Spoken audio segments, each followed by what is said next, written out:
नमस्कार, आयन भारत देखना शुरू कर चुके हैं आप। आपके साथ मैं हूं Archana Singh. Back to back 6 ball, 1 over 6 ball का होता है और हर बॉल पे 0 रन लेना, ये कारनामा सिर्फ एक व्यक्ति कर सकता है। वो कौन है? वो राहुल गांधी हैं। बैक टू बैक दिल्ली में 0 0 0 0 0 0, क्या गजब कंसिस्टेंसी है। 2014 का लोकसभा चुनाव 0, 2015 का विधानसभा चुनाव 0, 2019 का लोकसभा चुनाव 0, 2020 का विधानसभा चुनाव 0, 2024 का लोकसभा चुनाव 0, 2025 का विधानसभा चुनाव दिल्ली का 0। यानी दिल्ली में कंसिस्टेंट जो रह रहा है वो सिर्फ एक ही पार्टी है, वो कांग्रेस पार्टी है। और उसकी वजह क्या है? राहुल गांधी है।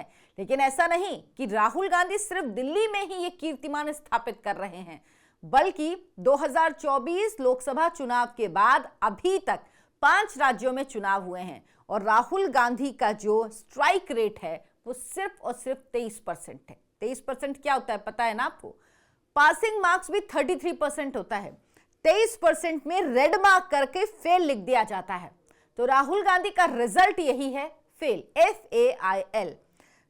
2024 का लोकसभा चुनाव हुआ, कांग्रेस पार्टी ने 99 सीटें जीती और ऐसा लग रहा था कि कांग्रेस पार्टी जीत गई है, सरकार बना रही है। बीजेपी, जिसे अकेले 240 सीटें आई थी अपने दम पर, कांग्रेस ऐसा दिखाने लगी कि वो जीत गई है और बीजेपी हार गई है। दरअसल वजह क्या थी? कांग्रेस पार्टी 2014 में सिर्फ और सिर्फ 42 सीट पर सिमट गई, फिर 2019 में 52 सीट पर आ गई। अब 2024 में जब 99 सीट मिली, यानी दोनों को मिला के जितनी सीटें हुई थी 2014 और 2019 को, तो कांग्रेस पार्टी से बर्दाश्त नहीं हुआ। कांग्रेस पार्टी ने सोचा कि बस ये मूवमेंट है, यूरेका मूवमेंट मिल गया और हम जीत गए और राहुल गांधी की वाहवाही होने लगी।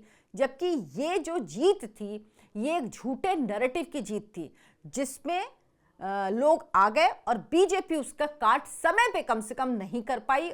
जो संविधान में बदलाव, आरक्षण, ये सारी बातें जिस पे कई बार बात कर चुकी हूं, ये वजह थी। दरअसल लोकसभा चुनाव के बाद जम्मू कश्मीर में चुनाव हुए, हरियाणा में हुए, महाराष्ट्र में हुए, झारखंड में हुए। इन 4 जगहों पर और दिल्ली में भी 5 जगहों पर चुनाव हुए। अब इन 5 जगहों पर जब चुनाव हुए तो हरियाणा में 90 सीटें हैं और कांग्रेस ने 89 सीटों पर यानी 89 सीटों पर उम्मीदवार खड़े किए और 37 सीटें कांग्रेस ने जीती। स्ट्राइक रेट रहा 42%।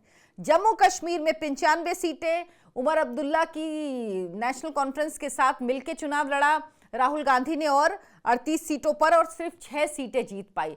जम्मू कश्मीर में 6 सीटें जीतना कांग्रेस पार्टी के लिए हार ही है, क्योंकि जम्मू रीजन से वो साफ हो गई। जम्मू में 0, सिर्फ कश्मीर में जीत पाई थी। जिस पार्टी के बड़े बड़े नेता जम्मू में आते थे, जिस पार्टी का जम्मू में वर्चस्व होता था, वो पार्टी जम्मू से साफ हो गई और मात्र कश्मीर में 6 सीट पर सिमट कर रह गई। वहां पर स्ट्राइक रेट था 16%। महाराष्ट्र में 288 सीटें और 101 सीट पर कांग्रेस पार्टी ने चुनाव लड़ा, जीती कितनी? सिर्फ 16 सीटें और स्ट्राइक रेट रहा 16%। झारखंड में 81 सीटें थी, 30 सीटों पर चुनाव लड़ा हेमंत सोरेन की पार्टी के साथ, 16 सीटें जीती और स्ट्राइक रेट रहा 53%। दिल्ली में 70 सीटें थी, 70 में चुनाव लड़ा और जीती कितनी? 0 सीटें थी। अगर आप इन सब का टोटल करेंगे तो स्ट्राइक रेट कांग्रेस का आता है 23%, यानी फेल। लेकिन राहुल गांधी दरअसल इसको मानने के लिए राजी नहीं है। क्यों? क्योंकि दिल्ली चुनाव के नतीजे के एक दिन पहले राहुल गांधी प्रेस कॉन्फ्रेंस कर रहे थे। क्या कह रहे थे वो कह रहे थे कि महाराष्ट्र में वोटर की संख्या बढ़ गई है और 3 वोटर्स की संख्या उन्होंने बताई, एक बार 1 करोड़, एक बार 50 लाख, एक बार 39 लाख, इतने वोटर बढ़ गए हैं। चुनाव आयोग उनको पूरा पोथा दे चुका है, समझा चुका है कि भाई ऐसा नहीं है, लेकिन राहुल गांधी मानने के लिए राजी नहीं है।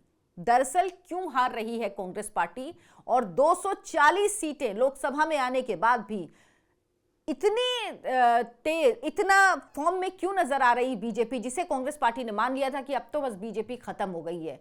दरअसल बीजेपी काम करती है। बीजेपी हारती है तो हारने के बाद या कम सीटें आती हैं तो नतीजों पर आकलन करती है, उस पर वजह ढूंढती है। किसी और को कारण नहीं बनाती कि किस वजह से हारे। वो ये नहीं कहती कि हम ईवीएम से हारे, वो ये नहीं कहती चुनाव आयोग की वजह से हारे, वो ये नहीं कहती कि कांग्रेस पार्टी ने गलत नैरेटिव चलाया, वो ये सब नहीं कहती। वो इस पे काम करती है कि हमें किस तरह से काम करना है, और राहुल गांधी हमें किस तरह से आरोप लगाना है। राहुल गांधी ने एक बयान और दिया था, आपको याद होगा, दिल्ली में उनकी हार की एक बड़ी वजह यह भी है, उन्होंने कहा था उनकी लड़ाई सिर्फ भारत सरकार बीजेपी से नहीं बल्कि इंडियन स्टेट से है। इंडियन स्टेट से लड़ाई का मतलब समझते हैं आप? मतलब भारत गणराज्य से आप लड़ाई कर रहे हैं। आपकी लड़ाई, ये किसकी भाषा है? ये नक्सलियों की भाषा है। ये किसकी भाषा है? ये आतंकवादियों की भाषा है। ये राजनीतिक दल की भाषा नहीं है। आप पार्टी से लड़ाई करते हो, आप पार्टी से लड़ते हो, अपनी सरकार लाने के लिए लड़ते हो, सब कुछ ठीक है, लेकिन आपका ये कहना कि आप इंडियन स्टेट से लड़ रहे हो, ये बात आखिर कोई भी कैसे बर्दाश्त कर सकता है? और राहुल गांधी की हार की एक बहुत बड़ी वजह है। लेकिन क्या राहुल गांधी इससे सबक सीखेंगे? दिल्ली चुनाव में कांग्रेस पार्टी उतरी, लेकिन पूरी तरह नहीं। दिल्ली की जो कांग्रेस है उसने एक बड़ी पहल की थी। क्या किया था? दिल्ली न्याय यात्रा निकाली, जिस तरह से राहुल गांधी ने भारत जोड़ो यात्रा निकाली थी। लेकिन उसके बावजूद भी राहुल गांधी इसमें शामिल नहीं हुए। आखिर में एकदम राहुल गांधी चुनाव में आए, ऐसा लगा कांग्रेस पशोपेश में है, कांग्रेस असमंजस में है, कांग्रेस में क्लैरिटी नहीं है। इसीलिए लोगों ने कांग्रेस को एक बार फिर रिजेक्ट कर दिया और कांग्रेस सिर्फ और सिर्फ 6% वोटों पर सिमटी है, सिर्फ 6% वोट हासिल कर पाई। तब जब आम आदमी पार्टी की इतनी बुरी हालत हुई, जब आम आदमी पार्टी को सिर्फ 22 सीटें मिली, लेकिन वो वोट कांग्रेस पार्टी की तरफ नहीं आए। या तो जो आम आदमी पार्टी के वोट कम हुए वो बीजेपी की तरफ गए, नहीं तो वो आम आदमी पार्टी के पास ही है। कांग्रेस इतनी बुरी स्थिति में आम आदमी पार्टी के होने के बाद भी वोट हासिल नहीं कर पाई। कांग्रेस पार्टी को लगा था दरअसल लोकसभा चुनाव में कि इंडिया अलायंस बनाने से, यानी राज्यों में गठबंधन में आने से उसको फायदा होगा। लेकिन ये गठबंधन, जो लोग कह रहे हैं इंडिया अलायंस की वजह से फायदा हुआ था, अगर इंडिया अलायंस में लड़ते तो फायदा होता। क्या चाहते हैं कांग्रेस पार्टी? ये बात कांग्रेस पार्टी की सही है कि हम कोई एनजीओ नहीं है, हम लड़ेंगे चुनाव। भाई हम कैसे आम आदमी पार्टी के साथ चुनाव लड़ लें? हम आदमी पार्टी के पास चुनाव लड़ेंगे तो लोग हमें खत्म समझेंगे ना, हमारा वोट कहां जाएगा? तो सवाल यह है कि जब दिल्ली में आप लोकसभा का चुनाव आम आदमी पार्टी के साथ लड़ते हैं तो फिर विधानसभा चुनाव में आपको अपने वोटों की याद क्यों आती है?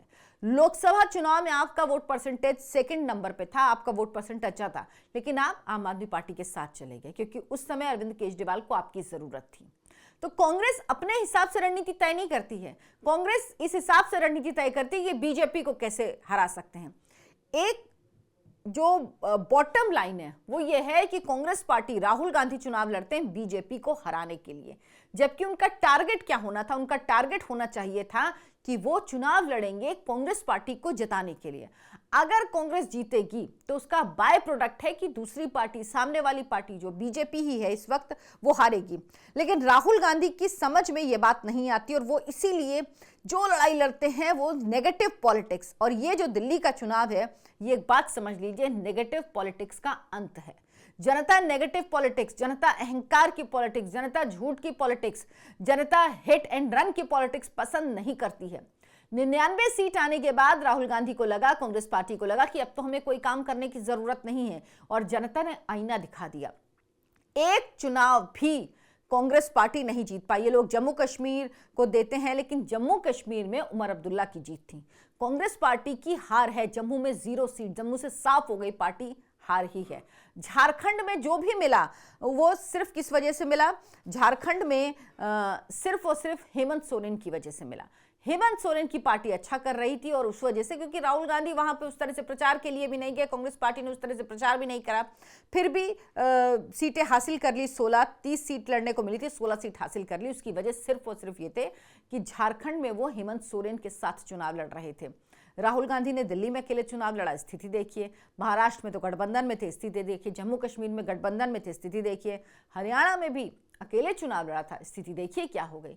सरकार नहीं बना पाए अपनी, जिसकी उन्हें बहुत उम्मीद थी। अब बिहार में चुनाव है, अक्टूबर नवंबर में बिहार में चुनाव है, जिसमें जो पिछले चुनावों में कांग्रेस ने जो है 19 सीटें जीती थी और उसकी जो वोट परसेंट था वो कितना था? 2.82%।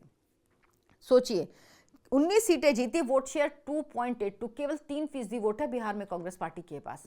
और कांग्रेस पार्टी अगर इस बार चुनाव में तैयारी से नहीं उतरती, बीजेपी और कांग्रेस का फर्क देखिए, दिल्ली जीतने से पहले ही बिहार चुनाव की तैयारी बीजेपी ने शुरू कर दी। कांग्रेस पार्टी भी महाराष्ट्र में लगी हुई है। मतलब जब दिल्ली का चुनाव भी हो रहा है, नतीजे आने वाले हैं, वो महाराष्ट्र में, वो भूत में जीते हैं। वाकई वो भूत में जीते हैं। क्यों? क्योंकि वो अभी भी उसी दौर में हैं कि हम ही सब कुछ है, हमारी ही सरकार बनेगी, हम राजसी खानदान के हैं, वो उससे बाहर ही नहीं निकल पा रहे हैं। वो अभी तक उसी में जी रहे हैं और यही वजह है कि लगातार कांग्रेस पार्टी हार रही है। कांग्रेस ने इंडिया ब्लॉक जो बनाया था उसमें एक बड़ा मौका था, लेकिन वो मौका गंवा दिया। पहली बात तो ये कि इंडिया अलायंस पूरी तरह कांग्रेस पार्टी को एक्सेप्ट ही नहीं कर सकता, उसके लिए बड़ा मुश्किल है राहुल गांधी की अगुवाई को स्वीकार करना। और अब खासतौर पर जब एक के बाद एक प्रदेशों में राहुल गांधी हार रहे हैं, कांग्रेस पार्टी हार रही, तो उनकी एक्सेप्टेंस और दिन प्रतिदिन कम होती जा रही, खत्म होती जा रही है। अब उनको कोई भी मानने वाला नहीं है। अब बिहार में दरअसल वो आरजेडी के रहमो करम पर रहेंगे। अब वो कहीं से भी बार्गन करने की स्थिति में है ही नहीं। उसके बाद असम में चुनाव होने हैं, वेस्ट बंगाल में चुनाव होने, जहां एक भी सीट नहीं है कांग्रेस पार्टी के पास। तकरीबन 3% वोट बंगाल में भी हैं। पुडुचेरी में होना है, जहां पर तकरीबन 16% वोट है, मिला था कांग्रेस पार्टी को पिछले चुनाव में। तमिलनाडु में भी वो डीएमके के साथ लड़ते हैं, 18 सीटें पिछली बार जीती थी और ये वजह डीएमके थी, डीएमके की वजह से जीत मिली थी और तकरीबन 4.27% वोट है। केरल में भी 2026 में चुनाव होने हैं, जिसमें 41 सीट पर पिछली बार कांग्रेस पार्टी लड़ी थी और तकरीबन 40% वोट उसे मिला था। लेकिन इस बार चीजें आसान नहीं हैं कांग्रेस पार्टी के लिए। लोकसभा चुनाव में अपने बूते पर कुछ हासिल नहीं किया, क्योंकि आप देखिए जो बढ़त हासिल हुई महाराष्ट्र में हासिल हुई वो रीजनल पार्टीज की वजह से हुई, जो उत्तर प्रदेश में हुई वो अखिलेश यादव की पार्टी की वजह से हुई। तो कांग्रेस पार्टी ने अपने वोट में कहीं कोई बहुत बड़ा गेन नहीं किया था। जहां 7 में चुनाव लड़ी वहां फायदा हुआ, लेकिन ये समझ लीजिए विधानसभा चुनाव में कांग्रेस की स्थिति यही रहेगी। लोकसभा चुनाव में भले ही थोड़ा फायदा हो जाए, लेकिन कांग्रेस पार्टी, राहुल गांधी आत्ममंथन के लिए, ये सोचने के लिए कि हम क्यों हार रहे हैं, क्यों जनता उन्हें वोट नहीं दे रही है, इस बात के लिए वो तैयार ही नहीं है। और जब तक वो ये तैयारी नहीं करेंगे, जब तक अपनी कमियां ढूंढकर उस पर काम नहीं करेंगे, जब तक ब्लेम गेम खत्म नहीं करेंगे, तब तक यही होगा। और सबसे बड़ी सीख राहुल गांधी ले सकते हैं अरविंद केजरीवाल से, क्योंकि वो भी अरविंद केजरीवाल की तरह आरोप लगाओ और भाग जाने की राजनीति पर आजकल भरोसा करते हैं। लेकिन अरविंद केजरीवाल की गत सिर्फ इसी वजह से हुई क्योंकि वो जो वादे करते हैं वो सिर्फ वादे होते हैं और वो आरोप लगाते और भाग जाते। इस तरह की राजनीति जनता पसंद नहीं करती। और अगर राहुल गांधी को अभी भी ये समझ में नहीं आया तो ये समझ लीजिए मुश्किल बहुत है डगर पनघट की। आपको क्या लगता है, कांग्रेस पार्टी, राहुल गांधी क्या दिल्ली चुनाव से कोई सबक लेंगे या यूं ही चलता रहेगा राहुल गांधी का कारवां? कमेंट करके हमें जरूर बताइए। वीडियो को लाइक करें, शेयर करें, हमारे चैनल आयन भारत को सब्सक्राइब कर लें। धन्यवाद, नमस्कार।